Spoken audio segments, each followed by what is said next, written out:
You want to know something really embarrassing? I have the song Screaming Infidelities by Dashboard Confessional stuck in my head. Feels like I'm 16 again. I remember I used to cry every time it would come on the radio. Anyway, welcome to today's video. Today's video is going to be all about concealer. A few weeks ago when I posted my foundation collection video, a lot of you mentioned that you would like me to do the same thing with concealer. This video is going to be about my current concealer collection, and I'm really hoping to go through these and to part ways with some of these. Now, same as my foundations, I store my concealers in one of these plastic Muji containers. I bought this in a Muji store in New York City, but they do have an online store. They had an online store for a while, then they shut it down for like a year for maintenance, and then I saw a couple weeks ago I checked and they seem to have the online store up and running again. I'm going to get started with the Nars Radiant Creamy Concealer, a cult favorite. This is actually an empty, but I kept it just because I wanted to mention it in this video. I use the shade Custard for my face, and I would use the shade Vanilla under my eyes. I think this is a great concealer. I love the coverage of it, and this doe foot applicator type of concealer is my favorite concealer delivery method for underneath the eyes. I have two of the Too Faced Born This Way concealer. I use the shade Light and Light Medium depending on how much brightening I want under the eyes. I really like this concealer for under the eyes. I know that it's kind of a polarizing product. Some people really hate it, some people really like it. I think for me, for what I need, just for everyday nice medium coverage and a little bit of brightening, this works really well. I always set my under eye concealer with the Laura Mercier brightening powder, and I never have an issue with this fading throughout the day. It stays put.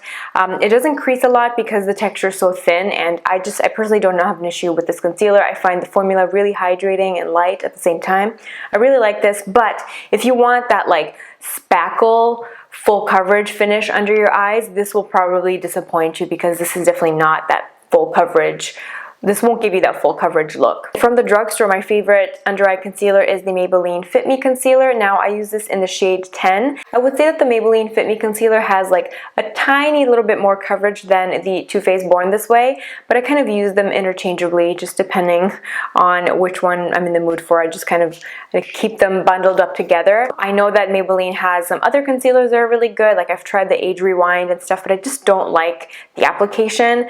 Doe foot applicator is my favorite. Moving on to an under eye concealer that I did not love and that I'm going to be parting with. I don't have that much left in here anyway, but it's the Clarins Instant Concealer in shade number 02. Now, when I first apply this formula, it's so beautiful, but this does not last. No matter what I do, this just does not last under my eyes. It fades, and I also don't like the fact that the color selection is not that great. You only get 3 shades. I'm not sure if the color selection is extended in other parts of the world, but when I went and bought this concealer, they only had 3 shades available. The next concealer also comes in a tube, and I'm also not a very big fan of it, and it's the Lancome Effacernes. I think that's what it's called. Unfortunately, the name rubbed off, so I don't remember what it's called, but it's their long-lasting under eye concealer. And I just did not love this. I was very underwhelmed by it, and I've had this for so long. It's very well past its expiration date, so it's time for me to say goodbye. I have used up more than half of the tube, but it just never wowed me, and now it's just sitting there collecting dust. I never reach for it, and it's definitely past its prime. So I'm going to be parting ways with this. Next concealer is also in a tube, but this is not a concealer that I use under the eyes. It's the Estee Lauder Double Wear Waterproof All Day Extreme Wear Concealer, and I like to use this on areas like mostly on the center of my face where I have a hard time with foundation staying on. Especially in the summer times, there's just something about like this part of my face where it just eats up foundation. The rest of my face, foundation tends to wear beautifully, but I just have this problem area in the center of my face. So I find that this concealer really help the coverage set in place.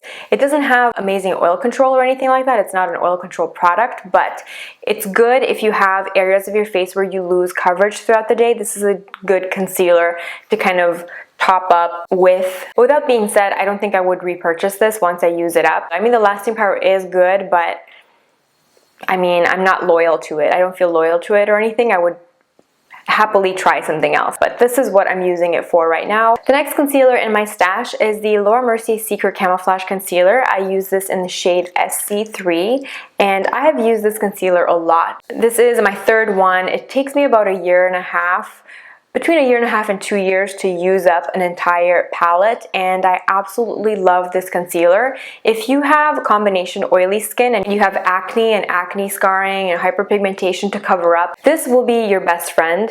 It does come with 2 different shades, so you can customize your shade depending on what time of the year it is, depending on if you're really pale or if you got a little bit of a tan going on. I love the fact that you can kind of customize it to suit your needs. I do have areas of my face where I feel like I need something like a shade lighter to kind of brighten and lift that area. Some areas of my face where I would like it to be a little bit darker. So this is great. It can cater to my needs, and this is a concealer that I will keep repurchasing. Now, a lot of people have a hard time with this when they first buy it because the texture of it is quite dry, quite waxy. It's definitely the type of product that you need to warm up with your fingers. I kind of go in with my finger and I kind of blend and customize my shade on the back of my hand. I warm the product up, and then I just kind of tap it on to the areas where I need more coverage.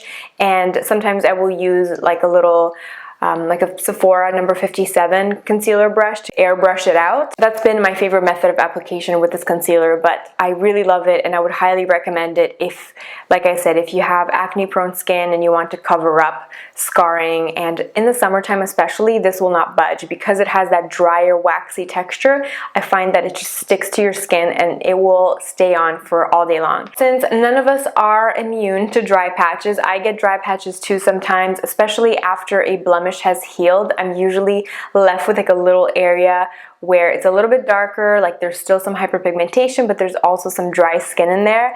I don't use the Mercier concealer on those areas. I use this, and this is a wonderful concealer. I really like it.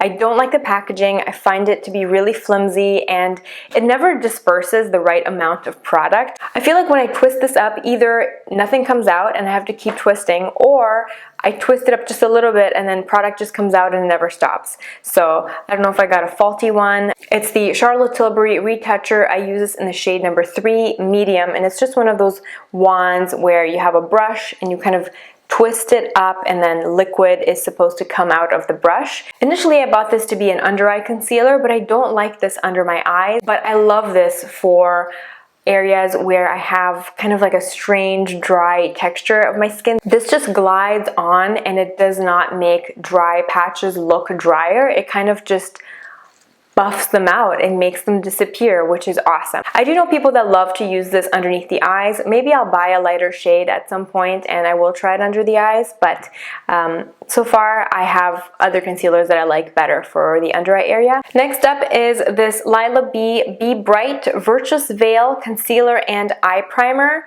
Now, I was really excited about this because an eye primer and a concealer together in one would be the dream, and the color is absolutely perfect. I love the packaging of this brand. I love the fact that everything looks like a pebble. It feels so luxurious in the hands. And this is such a beautiful formula, but unfortunately it doesn't work for my eye area.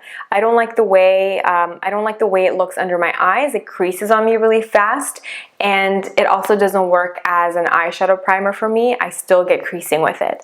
Now, I do have very oily eyelids and not a lot of eyeshadow primers work for me, so it might just be because of my particular eye situation. But what I do love this for is for other areas of my face. This is another formula that works really well on areas of dryness. It kind of glides on and it does not accentuate dry patches at all. And this shade is a perfect match for me. It actually reminds me of the Nars Soft Matte Concealer. I find these to be very similar, except the Lilah Be Concealer is a little bit more emollient. It's a little less dry than the Nars. Maybe if you're someone with drier skin, you tried the Nars Concealer, you liked it, but it was a little bit too dry for you, try the Lilah Be Concealer because you might have better luck with it. They're very similar, but this just has a slight bit more of an emollient quality to it, so it blends in and it glides on a lot easier. But with that being said, you guys know that I absolutely love this Nars Concealer. This is the Soft Matte Complete Concealer. I use this in the shade 2.75 Cannelle.